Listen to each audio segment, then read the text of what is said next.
ಆಗುತ್ತೆ. ಈಶ್ವರಪ್ಪ ಅವ್ರ ಜೊತೆಗೆ ವರಿಷ್ಠರೇ ಟಚ್ಚಲ್ಲಿದ್ದಾರೆ. ಖಂಡಿತ ಅವರನ್ನು ಮನವೊಲಿಸೋದಕ್ಕೆ ಯಶಸ್ವಿ ಆಗ್ತಾರೆ ಅಂತ ವಿಶ್ವಾಸ ಇದೆ.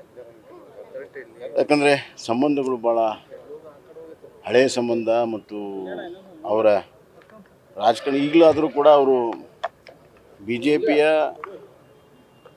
ಮಾತುಗಳನ್ನೇ ಅವ್ರು ಆಡ್ತಾರೆ. ಒಂದಲ್ಲ ಇವತ್ತು ಮೋದಿ ಅವರು ಪ್ರಧಾನಮಂತ್ರಿ ಆಗಬೇಕಂತ ಅವ್ರದ್ದು ಹೆಬ್ಬಯಕೆ ಇದೆ. ಪ್ರತಿಯೊಂದು ಸೀಟು ಕೂಡ ಭಾಳ ಮಹತ್ವದಿದೆ. ಹೀಗಾಗಿ ಅವ್ರ ಮನವೊಲಿಕೆಯಲ್ಲಿ ನಮ್ಮ ಹೈಕಮಾಂಡ್ ಯಶಸ್ವಿ ಆಗ್ತಿದೆ ಅಂತ ವಿಶ್ವಾಸ. ಎಲ್ಲ ಕರಡಿ ಸಂಗಣ್ಣವ್ರಿಗೆ ಮಾತಾಡಿದ್ದೀನಿ, ಅವ್ರ ಪಕ್ಷಕ್ಕೆ ಮಾಡ್ತೇನೆ ಅಂತ ಹೇಳಿದ್ದಾರೆ. ಹೆಚ್ಚು ಕಮ್ಮಿ ಈಗ ಪ್ರತಾಪ್ ಸಿಂಹ ಆಗಲೇ ಕ್ಯಾನ್ವಾಸ್ ಮಾಡ್ತಾ ಇದ್ದಾರೆ. ಸದಾನಂದ ಗೌಡರು ಕೂಡ ಇದ್ದಾರೆ. ಇವರೆಲ್ಲ ಪಕ್ಷ ಕಟ್ಟಿದವ್ರು. ಹೀಗಾಗಿ ಸ್ವಲ್ಪ ನೋವು ಇರೋದು ಸಹಜ. ಆದರೆ ಅಲ್ಟಿಮೇಟ್ಲಿ ಪಕ್ಷದ ಮೇಲಿರುವಂಥ ಒಂದು ಪ್ರೀತಿ ವಿಶ್ವಾಸದಿಂದ ಅವರು ಕೆಲಸವನ್ನು ಮಾಡ್ತಾರೆ ಅಂತ ವಿಶ್ವಾಸ ಇದೆ. ಕಾಂಗ್ರೆಸ್ ಅವರು ಮೇಕೆದಾಟು ಪಾದಯಾತ್ರೆ ಮಾಡಿದ್ರು. ಈಗ ಅಲಯನ್ಸ್ ಇಂಡಿಯಾ ಮಾಡ್ಕೊಂಡ ಈಗ DMK ಅವರು ಅದನ್ನ ಅಧಿಕಾರಕ್ಕೆ ಬಂದರೆ ಮೇಕೆದಾಟು ಯೋಜನೆ ರದ್ದು ಇದು ಮಾಡ್ತೀವಿ ನೋಡಿ. ಅವತ್ತು ಅವರು ಮೇಕೆದಾಟು ಪಾದಯಾತ್ರೆ ಕೂಡ ಒಂದು ರಾಜಕೀಯ ನಾಟಕದ ಒಂದು ಭಾಗ.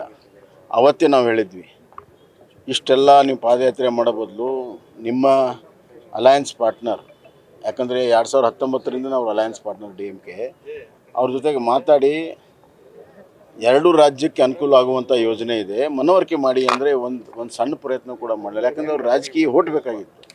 ಮೇಕೆದಾಟು ಮಾಡುವಂಥದ್ದು ಅವ್ರಿಗೆ ಇಚ್ಛಾಶಕ್ತಿ ಇಲ್ಲ. ಈಗಲೂ ಕೂಡ ಅವ್ರು ಮೇಕೆದಾಟು ಮಾಡೋಕ್ಕೆ ಪ್ರಯತ್ನ ಇಲ್ಲ. ಅವತ್ತು ನಾವು ಹೇಳಿದ್ವಿ ಮಿಸ್ಲೆನಿಯಸ್ ಅಪೀಲ್ ಕೋರ್ಟಲ್ಲಿದೆ ಅಂದರೆ ಸಿದ್ದರಾಮಯ್ಯ ಅವರು ಕೋರ್ಟಲ್ಲಿ ಇಲ್ಲ ಈ ಕೋರ್ಟಲ್ಲಿ ಇದೆ ಅಂತ ಗೊತ್ತಿದ್ರು ಇಲ್ಲ ಅಂತ ವಾದ ಮಾಡಿದರು. ಈಗ ಕೋರ್ಟಲ್ಲಿದೆ ಅಂತ ಹೇಳ್ತಾರೆ.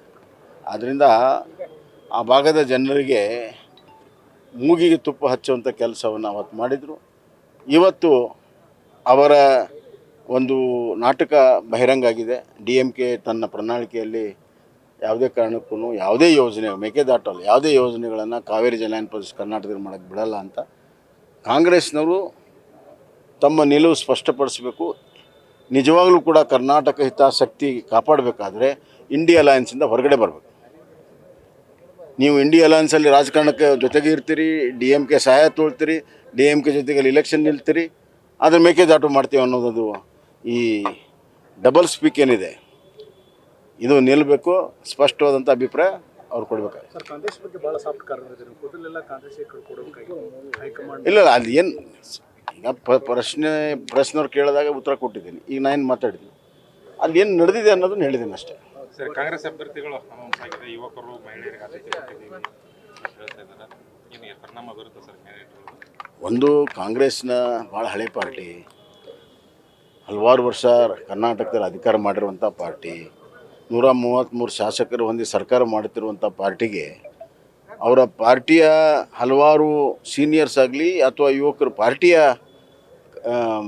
ಲೀಡರ್ಸು ನಿಲ್ಲೋದಕ್ಕೆ ಸಿಕ್ಕಿಲ್ಲ, ಅವ್ರಿಗೆ ಅವಕಾಶವೂ ಇಲ್ಲ. ಎರಡನೇದಾಗಿ ಮಂತ್ರಿಗಳು ನಿಲ್ಲೋದಕ್ಕೆ ಹಿಂದೇಟು ಹಾಕಿದ್ದಾರೆ. ಹೀಗಾಗಿ ಮಂತ್ರಿಗಳ ಮನೆಯಲ್ಲೇ ಟಿಕೆಟ್ ಕೊಡುವಂಥ ಒಂದು ದುಸ್ಥಿತಿ ಬಂದಿದೆ. ಇದರಿಂದ ಏನು ಪರಿಣಾಮ ಆಗುತ್ತೆ? ನಾಳೆ ನಾಡ್ದಲ್ಲಿ ಆಗುತ್ತೆ. ನ್ಯೂಸ್ ಫಸ್ಟ್, ನಿರ್ಭೀತಿಯಿಂದ ನಿಮ್ಮ ಪರವಾಗಿ.